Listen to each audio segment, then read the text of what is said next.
여러분, 복음이 무엇입니까? 하나님께서 하나님의 아들 예수 그리스도를 죄인인 우리가 구원 얻게 하시려고 우리 가운데 보내주셨다는 것입니다. 예수님이 오셨고 또 우리와 함께 사셨고 죽임당하셨고 사흘 만에 다시 살아나셨다. 이것이 바로 복음입니다. 그러면 하나님의 일은 뭡니까? 하나님의 일은 하나님의 보내신 자 예수 그리스도를 믿는 것입니다. 그렇죠? 하나님의 보내신 자 예수 그리스도를 믿는 게 하나님의 일이에요. 내가 여기 앞에 나와서 설교하는 게 하나님의 일이냐? 네? 내가 여기서 아름다운 찬양을 하는 게 일이냐? 내가 행정적인 일로 교회를 돕는 게 하나님의 일이냐? 우리는 그렇게 일반적인 생각을 하잖아요. 내가 탈북자들 위해서 봉사했잖아. 교회에서 식당에서 내가 10년 동안 일했잖아. 우리 하나님 일로 생각하거든요. 그런데 예수님이 말한 하나님의 일은 하나님의 보내신 자 예수님 믿는 거예요. 그 예수님을 잘 믿는 거예요. 그럼 믿는 게 어떤 거냐 이거예요. 어떤 게 믿는 것입니까? 예수님이 우리를 죄의 저주로부터 끊으셨다는 것을 믿는 거예요. 따라서 해보세요. 나는 예수님으로 인해 죄의 저주로부터 해방됐다. 할렐루야. 네, 교회 나오면 항상 즐거운 게 뭐예요? 내가 죄의 저주로부터 노임받았다는 사실을 확신하기 때문에 감사해서 기뻐서 어떤 상황 중에라도 우리가 감사할 수 있는 이유는 그 한 가지 사실 때문이에요.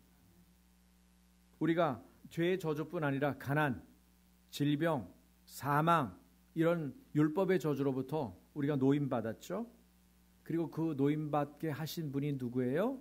유일하신 우리의 임금과 구주 예수 그리스도이십니다. 유일하신 우리의 임금과 구주 예수 그리스도세요. 그것을 믿는 거예요. 내가 받아들이는 것입니다. 그것을 받아들인 사람을 우리는 크리스찬이라고 그래요. 다시 말해서 이 일을 눈으로 보고 귀로 들은 증인들, 목격자이기 때문에 그거를 목격한 대로 얘기하는 거예요. 내가 믿고 듣고 본 바는 이것이다 라고 이야기하는 거예요. 우리가 주님 나라 갈 때까지 할 수 있는 일은 뭡니까? 하나님 앞에 예배하고 기도하는 건 하실 수 있어요. 근데 사실 그게 제일 중요한 일이에요. 오죽 중요하면 천국에서 끝까지 남는 게 뭐예요? 여러분이 하는 모든 일들은 없어져요. 미래사회가 되면 직업도 많이 없어져요. 변호사도 없어진다는 거 아니에요? AI가 등장해서 다 해결해 준다는 거 아니에요? 벌써 그게 피부로 와닿잖아요. 그런데 안 없어지는 건 뭡니까? 여기서나 거기서나 예배.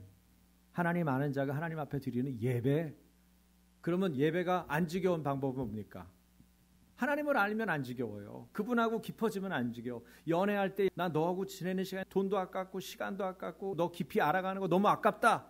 그럼 연애가 아니에요. 헤어져야 돼요. 두말할 것도 없어요. 그렇죠? 아무리 써도 시간이 모자라고 더 있고 싶고 아무리 돈을 써도 더 쓰고 싶고 그렇죠? 그래서 결혼하는 거예요. 여러분 우리 안에 하나님과의 관계가 깊이 가는 것이 여러분에게 주어지는 상급입니다. 왜 아브라함에게 내가 너의 상급이다 그렇게 말씀하셨어요? 하나님을 깊이 아는 것이 여러분 상급이에요. 교회 나온다고 다 똑같지 않다니까요. 내가 하나님을 얼마나 깊이 알고 어떻게 기도하느냐에 다른 거예요. 하나님의 소원과 나의 소원이 일치되면은 내가 한마디만 해도 하나님이 알았어. 네가 말하니까 내가 금방 알았어. 걱정하지 마. 같이 기도하자. 너도 기도하고 나는 일하고. 걱정하지 마. 내가 그곳에 임할 거다. 내가 너하고 함께 할 거다. 내가 그 일을 이룰 것이다. 내가 내 말씀대로 너가 말하는 것을 기억하면서 나의 말을 통해서 그 일을 이룰 거다. 성취할 거다. 하나님이 약속하시는 거죠. 그래서 하나님이 가장 큰 상급이에요. 하나님과 친한 것이 가장 중요한 거예요. 그래서 주님의 임재가 없으면 예배가 의미가 없는 거죠. 여러분 십자가와 부활의 복음이 모든 사람에게 들어가야 합니다. 모든 동네에, 모든 학교에, 모든 직장에, 도시와 시골마다 들어가야 돼요. 그럼 특히 4살에서 14살, 아니 출산에서부터 18세까지 아이들에게 많이 들어가야 돼요. 왜 그런 줄 아세요? 미국에서 조사한 바면은 그 연령대 아이들이 복음을 들으면 크리스찬이 될 확률이 85%가 넘어요. 그러니까 앞으로 나라를 살리는 방법도 만 18살 이하의 아이들에게 복음을 전하는 거고 그리고 그들을 바르게 양육하고 예배하는 일이 결국 대한민국과 한국교회를 살리는 비결이에요. 이 일에 에너지도 쏟고 돈도 투자하고 이런 일 하겠다고 그러면 여러분 정말 손발을 걷어붙이고 도와주셔야 돼요. 그래야 우리가 대한민국에서 본 혜택, 점점점 해가 갈수록 대한민국이 근사해지고 멋있어지고 지금 10대 강국 아닙니까?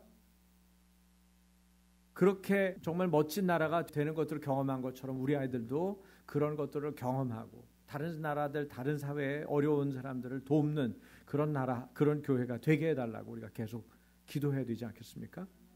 십자가와 부활의 복음을 직접적으로 전하는 일은 그치지 말아야 할 가장 중요한 사명입니다.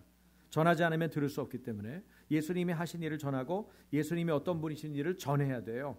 예수님을 모르고 예배할 수 없습니다. 예수님 아는 우리가 전하지 않고 예수님 모르는 자를 구원할 방법은 없습니다. 여러분은 선교팀이 아니기 때문에 못 보셨을 텐데 인도의 한 사역자가 최근에 죽임당했어요. 매를 맞아가지고 막대기가 부러질 정도로 때려가지고 그 사람 복음 전하러 온 것밖에 잘못이 없는데 힌두교도들 사이에서 와서 예수 전했다고 복음 전했다고 그래가지고 그 사람을 막 그냥 영상을 보는데 영상을 못 보겠어. 마음이 아파가지고 그날 맞은 것 때문에 한 달 걸려서 죽었어요. 애를 넷을 놔두고 부인하고 죽은 거야. 그래서 아마 선교팀에 있는 멤버들은 십시일반 돈을 모아가지고 그쪽에 보내기로 하는 것 같아요. 여러분 아직도 예수를 전하면 죽임당하는 곳들이 많이 있습니다.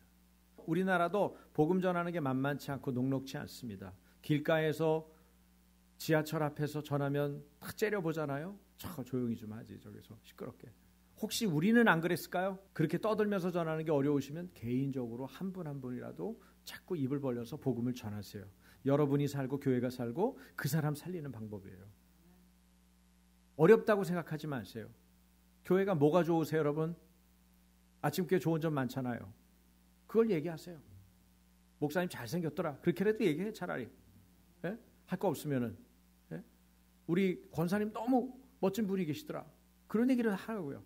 교회 부정적인 얘기 전혀 떠들지 마시고 남의 교회가 어쩌지 절대 얘기하지 말고. 그래서 이미지를 바꿔야 돼요. 나쁜 사람들은 속이기 위해서 이미지 메이킹도 하는데 우리는 이 좋은 보화를 가지고도 안 하고 있으면 안 되잖아요. 왜 이런 얘기를 하냐면 한국교회에 출석하는 사람 중 4명 중에 1명이 다른 종교에도 구원이 있다고 믿는다는 거야. 너무 기가 막히잖아요. 아침교회 없겠죠 설마. 예? 다른 종교에도 구원이 있대. 그럼 뭐 하려고 교회를 나와? 불교든 뭐 힌두교든 이슬람교든 가지. 왜 교회를 나오는 거야? 교회를 나왔는데 확신도 없어. 여러분 확신이 없는 거는 아무 열매가 없어요. 복음을 전할 때 얼마나 엉터리로 전했으면 그럴까. 베드로 사도는 여기에 대해서 단호하게 얘기하죠. 사도행전 4장 12절입니다. 너희와 모든 이스라엘 백성들은 알라. 너희가 십자가에 못 박고 하나님이 죽은 자 가운데 살리신 나사렛 예수 그리스도의 이름으로 이 사람이 건강하게 되어 너희 앞에 섰느니라. 이 예수는 너희 건축자들의 버린 돌로서 집 모퉁이의 머릿돌이 되었느니라. 다른 이로서는 구원을 받을 수 없나니 천하 사람 중에 구원을 받을 만한 다른 이름을 우리에게 주신 일이 없음이라 하였더라. 다른 이로서는 구원을 받을 수 없다고 정확하게 얘기하시잖아요. 구원을 받을 만한 다른 이름을 우리에게 주신 일이 없다. 더 명확한 게 있어요? 근데 목사라고 이름 붙인 사람들 중에도 헛소리를 하는 사람이 있더라고. 다른 종교에도 구원이 있는 것처럼. 여러분 그건 거짓 선지자고 거짓 목사입니다. 원래 옛날서부터 있었어요. 그런 자들은. 그걸 추려낼 수 있어야 돼요. 베드로와 요한 사도는 성전 미문에서 구걸하던 나면서부터 장애로 걷지 못했던 한 거린이 무엇을 얻으려고 베드로와 요한을 이렇게 봤거든요. 봤는데 그 사람에게 구원의 손길을 뻗친 거예요. 뭐라고요? 사도행전 3장 6절 다 같이 은과 금은 내게 없거니와 내게 있는 이것을 내게 주노니 나사렛 예수 그리스도 이름으로 일어나 걸으라.